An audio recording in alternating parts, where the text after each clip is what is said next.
Today we are going to talk about language and power. We are going to look at what is power, how to prevent the use of power in the classrooms, and we are going to look at solutions. So what is power? So power is primarily when we have privileged access to social resources such as education, knowledge, and wealth. And when we have this kind of access, it provides us authority, it provides us status, influence, and it also enables us to dominate, coerce, and control subordinate groups. Now, there are two traditions of research on power. One is mainstream, when you use the corrective power of the state and its institutions. And here, power is seen as dominance, where you try to secure the compliance of others, even in the face of resistance. And this happens primarily in undemocratic societies. And the second stream tradition is primarily when it is concerned with the significance of the persuasive influence of power. So Gramsci actually talks about the second stream when he talks about hegemony. And his concept of hegemony describes the mechanism through which the dominant groups of society succeed in persuading subordinate groups to accept the former's own moral, political, cultural values and institutions. So power is not used coercively but routinely. So a very important factor in this process is consent.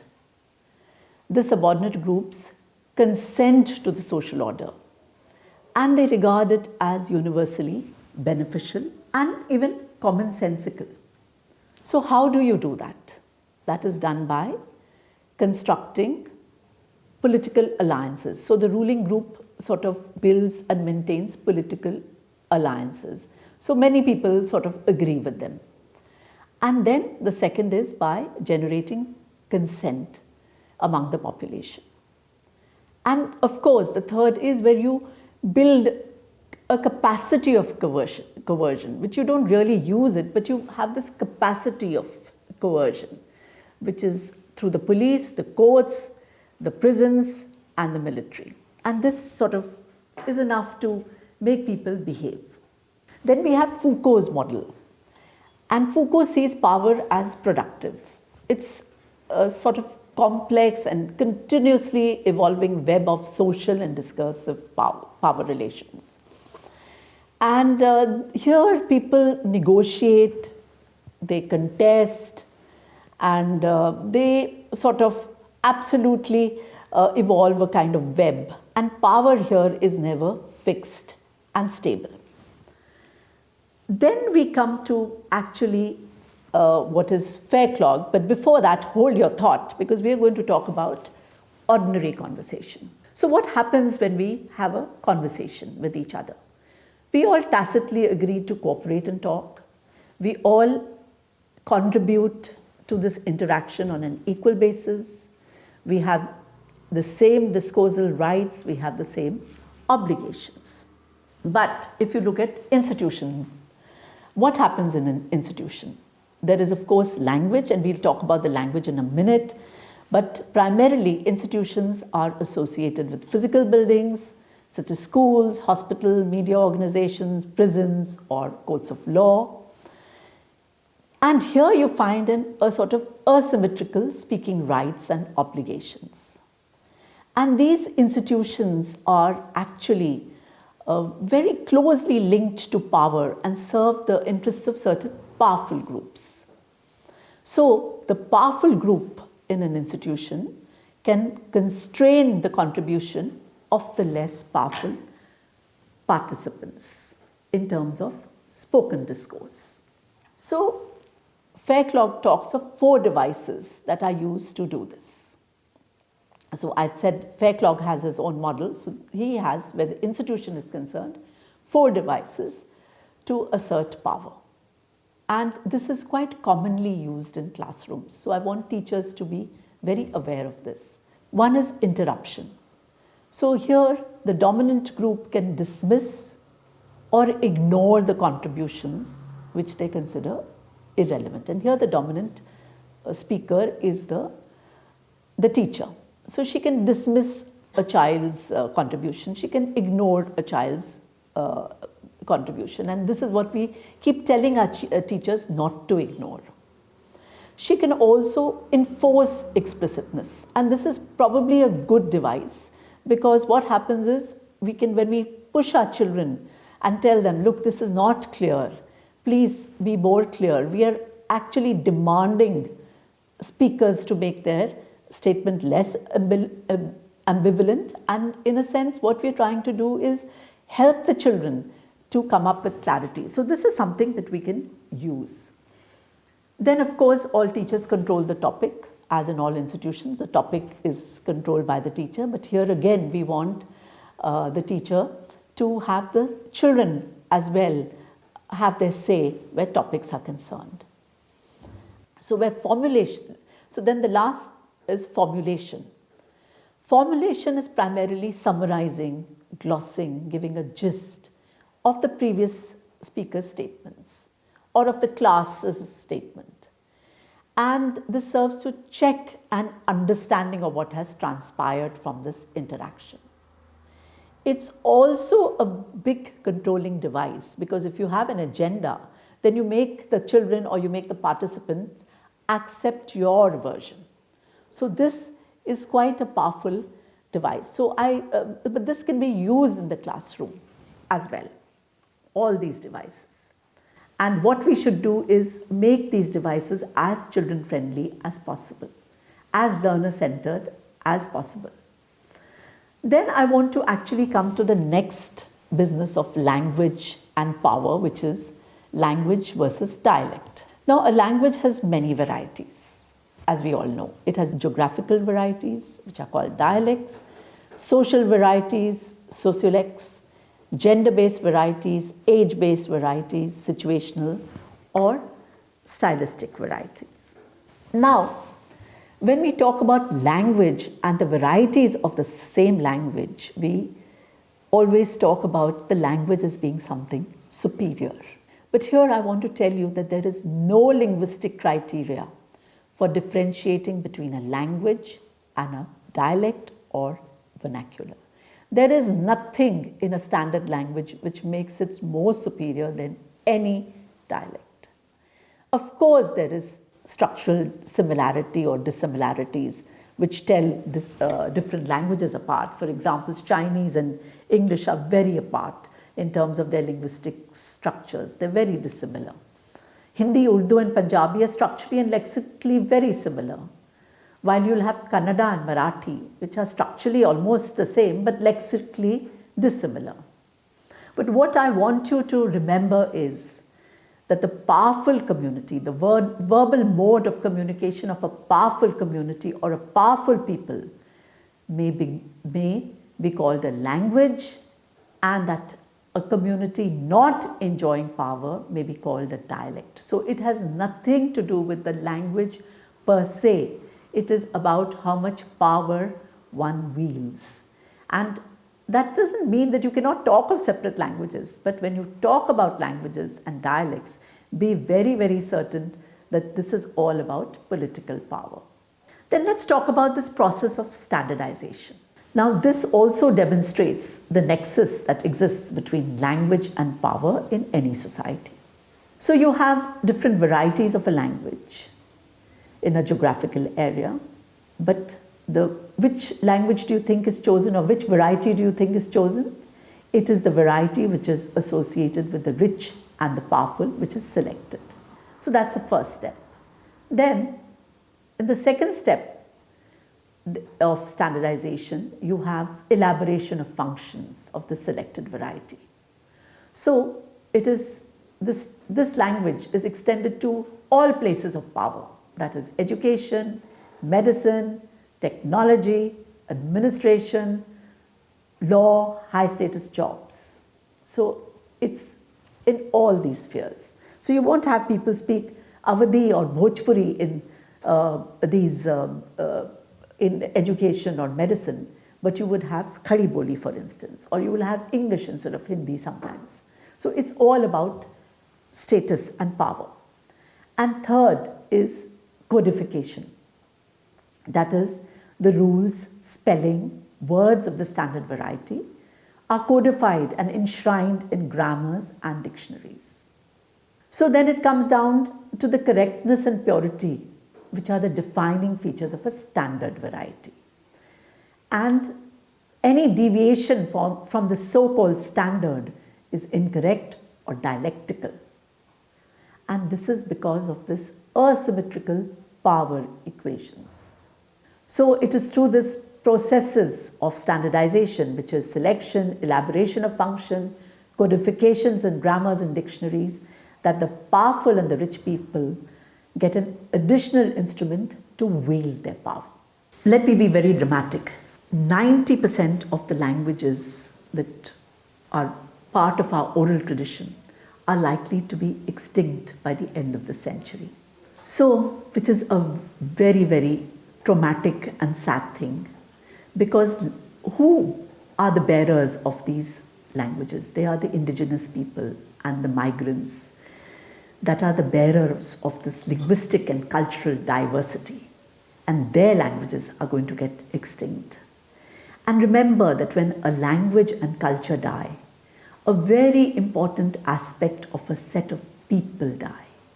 And this will in fact lead to the disappearance of an immense amount of linguistic and cultural diversity. So we have to be really, really careful about what we are doing with this process of standardization and business of languages and dialects. So why does this happen? Because all these languages are dubbed as traditional, backward, inferior. They are deprived of resources for their development and use. The verbal mode of the powerful community is called language, and the community not enjoying power is called dialect. The children are psychologically prohibited from speaking or wanting to speak their own language. And after a while, they want to identify with the dominant group, which is a really sad thing. And there is physical punishment for speaking mother tongue. And the rationale is that how will the children learn the dominant language? So the children are, in a sense, punished in order to help them because they're speaking in their mother tongue. And remember, if a teacher insults or humiliates the languages of the child in the classroom, then his or her educational career almost comes to a stop that day. He or she may stop even coming to school, because what is the teacher doing? She's hurting their identity. So this whole process of labeling some groups as possessing a language, other groups as possessing a dialect is great harm done. And also, by not offering mother tongue medium maintenance oriented education to indigenous and minority children is also not at all good for society, because actually languages will die, and with that a culture will die, a narrative will die, a story will die with it. So we come up with solutions, and one is multilingualism and translanguaging. So from 1986, our education policy, the Indian education policy, has emphasized the significance of integrating children's languages into formal education. 2005 NCF also recognized the pluralities and the great need to integrate school knowledge with the social, economic, and the ethnic milieu of children. So the language was seen of the child, the language of the child was seen as the axiom around which the child's world was constructed. So India has paid a lot of attention to languages and multilingualism, and which is a very good thing.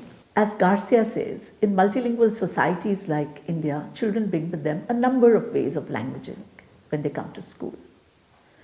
And the NCF 2005 has provided the space when it says that language teaching needs to be multilingual, not only in terms of the number of languages offered to children, but also in terms of evolving strategies that would use the multilingual classroom as a resource So very important point, how to use the multilingual classroom as a resource.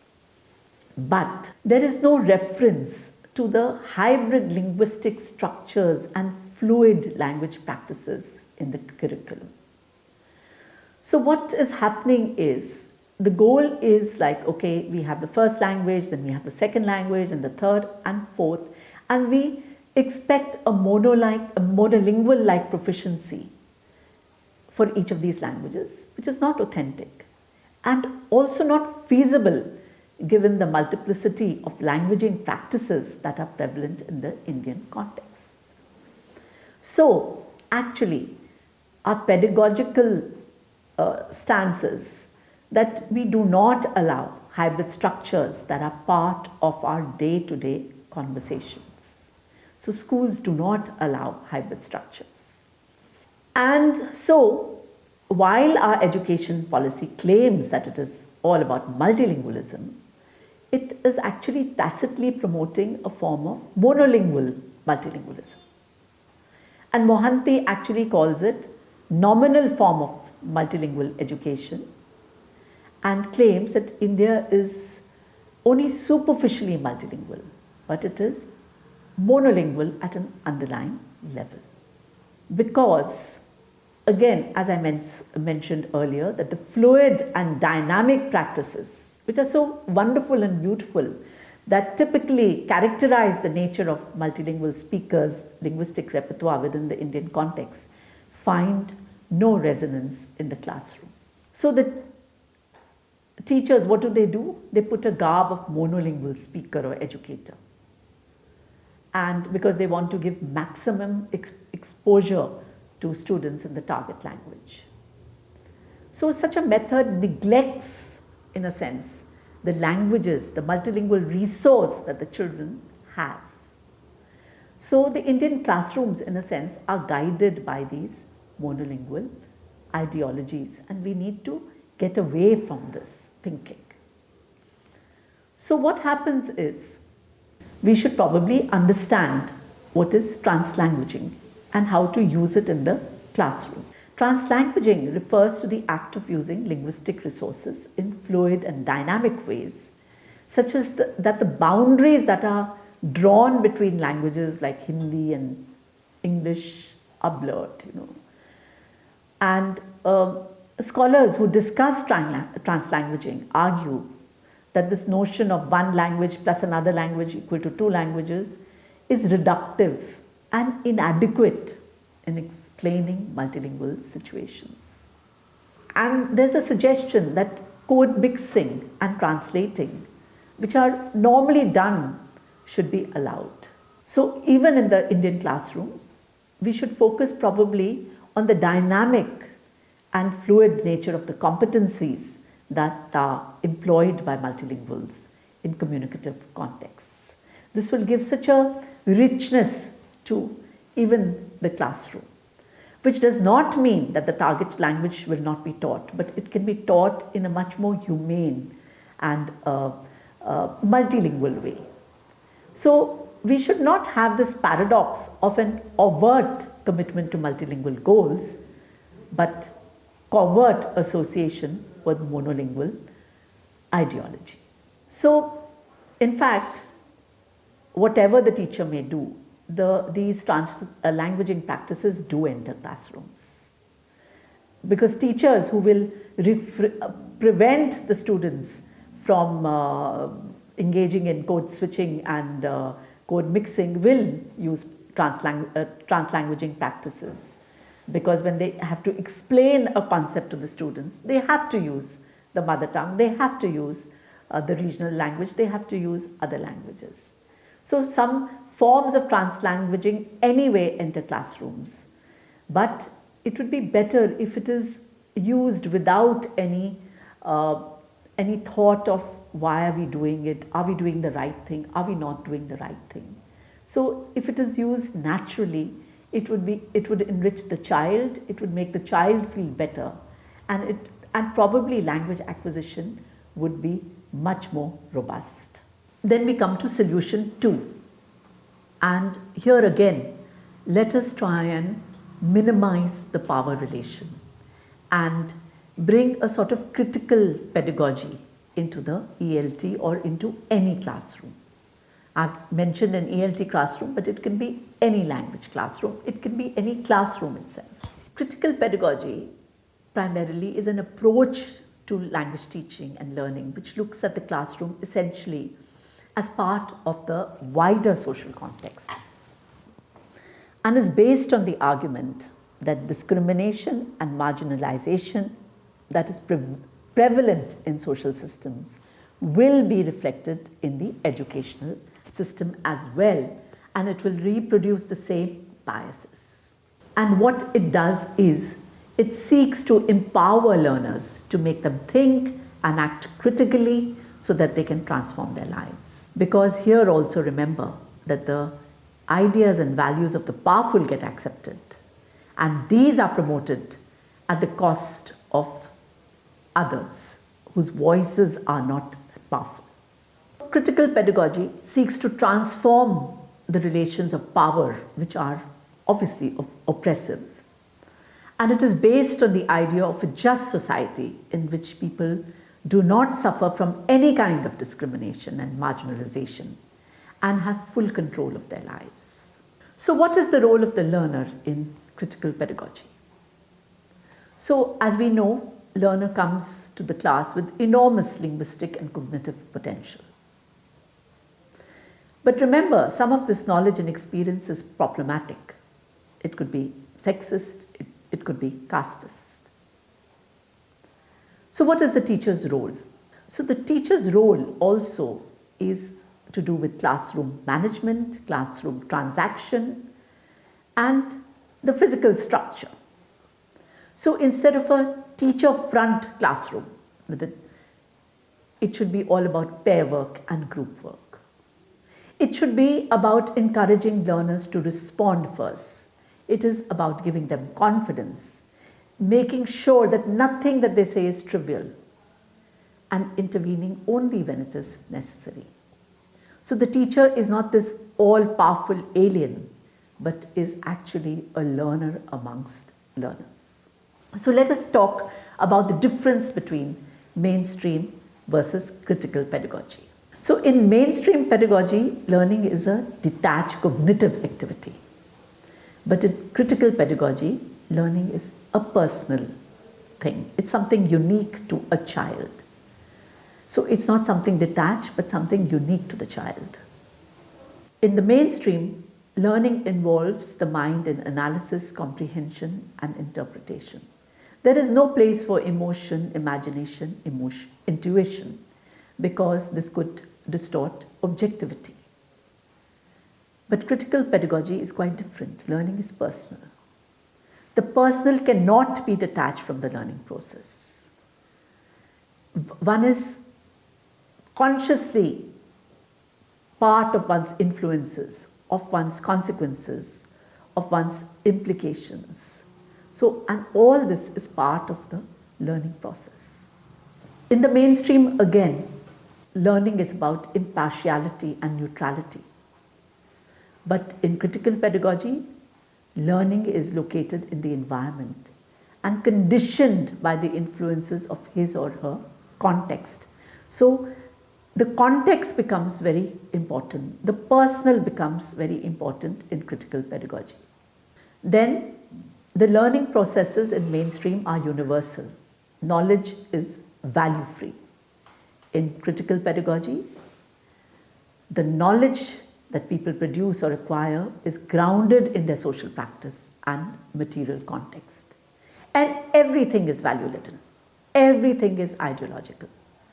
And the learner must be encouraged to question the hidden assumption and values that come with knowledge. And so I will end here with just summing up, which is that we talked about language and power. We talked about how people have access to power and how language and dialect and standardization are all processes of this power game. And then we talked about two solutions. One was translanguaging and multilingualism, and the second was critical pedagogy. So thank you very much.